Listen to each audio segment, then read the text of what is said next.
पति, पत्नी और नौकरानी। शीतल और अभिमन्यु की शादी को 5 साल हो चुके थे, लेकिन अभी तक उनका कोई बच्चा नहीं हुआ था।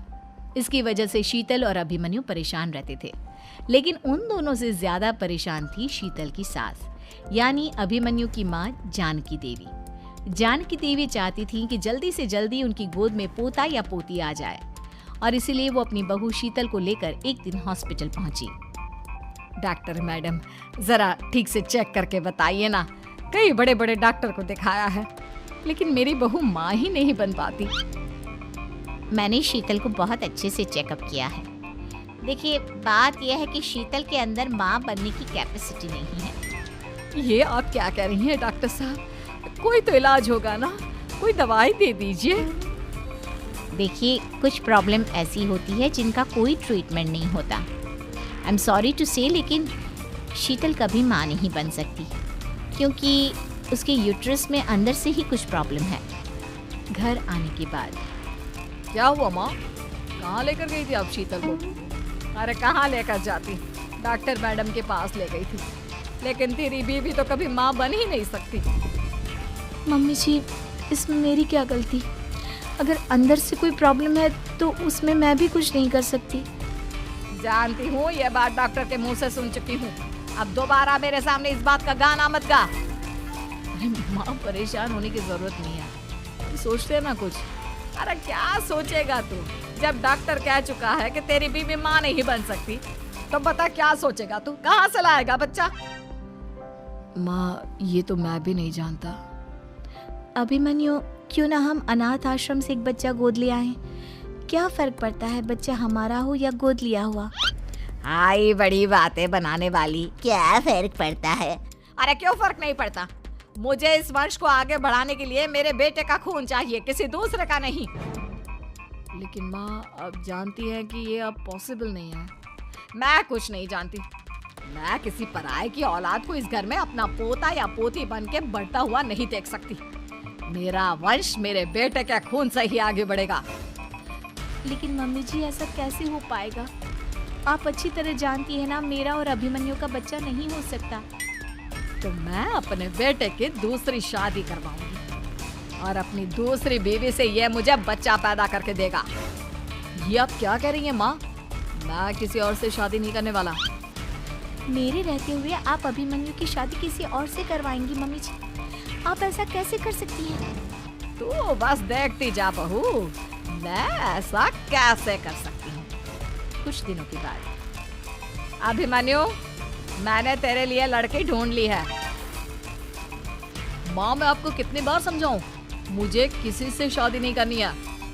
पहले मेरी बात सुन। ये जो चमेली है ना, हमारे घर में काम करने आती है, वो तुझसे शादी करने के लिए तैयार है। मम्मी जी, आप अभिमन्यु की शादी एक नौकरानी के साथ करवाएंगी? वो इसलिए क्योंकि चमेली दिखने में बहुत खूबसूरत है, बच्चा भी सुंदर ही होगा। मम्मी जी, लेकिन एक बच्चे के लिए अपने बेटे की शादी नौकरानी के साथ करवाना, क्या ये सही है? अगर अभिमन्यु ने शादी नहीं की ना, तो मैं अपनी जान दे दूंगी। अब देख लो, अगर तुम्हें अपनी माँ की जान प्यारी है तो तुम्हें इस नौकरानी के साथ शादी करनी ही होगी। इस तरह जानकी देवी अपने बेटे अभिमन्यु की शादी नौकरानी चमेली के साथ करवा देती है। कुछ दिनों के बाद, नौकरानी से मालकिन बन के तो मजा आ गया। अब तो मैं इस घर की मालकिन हूँ। देखो, अपने आप को ज्यादा मालकिन समझने की कोशिश मत करो। एक बार तुम्हारा और अभिमन्यु का बच्चा इस दुनिया में आ जाए, उसके बाद तुम इस घर से हमेशा के लिए चली जाना। अरे जाओ जाओ, किसी और के आगे बातें बनाना। एक बच्चा तो पैदा नहीं कर सकी। बढ़िया, जाओ जाकर मेरे लिए कॉफी बना कर लाओ। नौकरानी मैं हूँ या तुम? मम्मी जी, देखिए ना, शीतल मुझसे किस तरह से बात कर रही है। शीतल, तुम्हें पता है ना चमेली प्रेग्नेंट है, मेरे बेटे के बच्चे की माँ बनने वाली है। वो जैसा कहती है वैसा करो। लेकिन मम्मी जी, वो मुझे नौकरों की तरह ट्रीट कर रही है। अरे तो करेगी ना, वैसे भी बहू तुम वो किस काम की? एक बच्चा तो पैदा नहीं कर सकती। जाओ अब घर के सारे काम करो और चमेली को आराम करने दो। थैंक यू मम्मी जी, भगवान आपका भला करे। आप नहीं होती तो मैं नौकरानी से महारानी कैसे बनती। देखो, तुम्हें जो चाहिए सब मिलेगा। खूब खाओ पियो मजे की जिंदगी जियो, लेकिन बस मुझे एक बच्चा पैदा करके दे दो। कुछ दिनों के बाद, मम्मी, बच्चे के लिए आपने मेरी शादी चमेली के साथ करवा तो दी, लेकिन दिन और रात का चैन मिट गया है। सारा दिन शीतल और चमेली की बहस चलती रहती है। अब शीतल को इस घर में रखने से क्या होगा? मैं तो कहती हूँ उसे घर से निकाल दो, है भी किस काम की। मैं ऐसा नहीं कर सकता माँ, वो मेरी पत्नी है, उससे बहुत प्यार करता हूँ मैं। तुम्हारी पत्नी चमेली है, चमेली, उससे प्यार करो। अरे तुम्हारे बच्चे को जन्म देने वाली है वो। अभिमन्यु, मैं खुद ही इस घर से चली जाती हूँ। वैसे भी अपने ही घर में नौकरों की तरह रहकर परेशान हो चुकी हूँ। घर की नौकरानी मेरे ऊपर हुक्म चलाती है, वो तुम्हारी पत्नी बन चुकी है। अब मेरा इस घर में क्या काम? अभिमन्यु के बार बार रोकने पर भी शीतल उस घर से चली जाती है। कुछ दिनों के बाद चमेली एक बच्चे को जन्म देती है। भगवान ने मेरी सुन ली, मेरे बेटे का घर भर गया, उसका अपना बच्चा इस दुनिया में आ गया। मम्मी जी, बच्चे को हाथ लगाने से पहले मेरी एक शर्त तो सुन लो। तुम कहना क्या चाहती हो चमेली? आपकी मम्मी को बहुत शौक था ना अपने पोते को खिलाने का। अब देखो, इस दुनिया में हर चीज की कोई ना कोई कीमत तो होती है। तुम अपनी आधी प्रॉपर्टी मेरे नाम कर दो, बच्चा तुम्हारे नाम।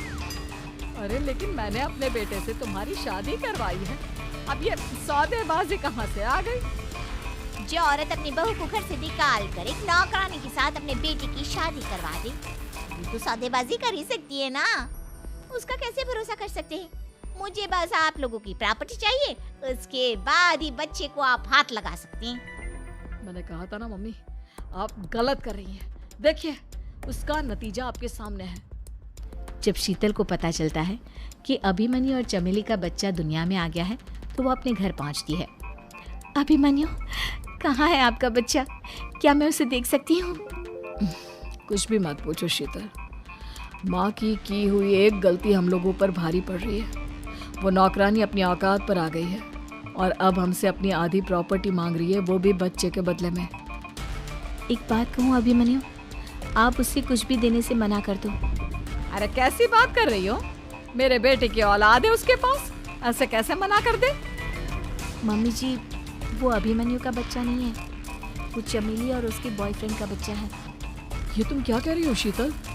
ये देखिए वीडियो, चमेली और उसका बॉयफ्रेंड आपस में बातें कर रहे हैं कि उन दोनों ने मिलकर आपको बेवकूफ़ बनाया है और अब इस बच्चे के बदले आपसे प्रॉपर्टी भी हड़प लेंगे। हे भगवान, ये मुझसे क्या हो गया? ना तो बच्चा मिला और अपने बेटे की नौकरानी के साथ शादी करवा दी सो अलग। अब क्या होगा? मुझे माफ़ कर दो शीतल, मेरी वजह से तुम्हें बहुत तकलीफ हुई है। अभिमन्यु, मैंने कहा ना, उस नौकरानी को उसके बच्चे सहित इस घर से बाहर निकाल दो। लगता है मेरे अभिमन्यु का बाप बनने का सपना अधूरा ही रह जाएगा। अभिमन्यु, अपनी मम्मी से कहो कि परेशान ना हो। आपको याद है, एक बार हम एक IVF सेंटर गए थे, मैंने फिर से वहाँ जाकर बात की थी और आपको पता है, इस बार मैं प्रेग्नेंट हूँ, क्योंकि हमने वहाँ पर प्रोसीजर करवाया था जिसकी वजह से मैं प्रेग्नेंट हो गई थी। और इस बात का पता मुझे बस कुछ महीने पहले ही लगा है। हमारा बच्चा इस दुनिया में आने वाला है अभिमन्यु। मुझे माफ कर दो शीतल बहू, मुझसे बहुत बड़ी गलती हो गई। कोई बात नहीं माँ, लेकिन अब हमें उस धोखेबाज नौकरानी को इस घर से बाहर निकालना है और इस घर की मालकिन को वापस घर लाना है, वो भी अपने बच्चे के साथ।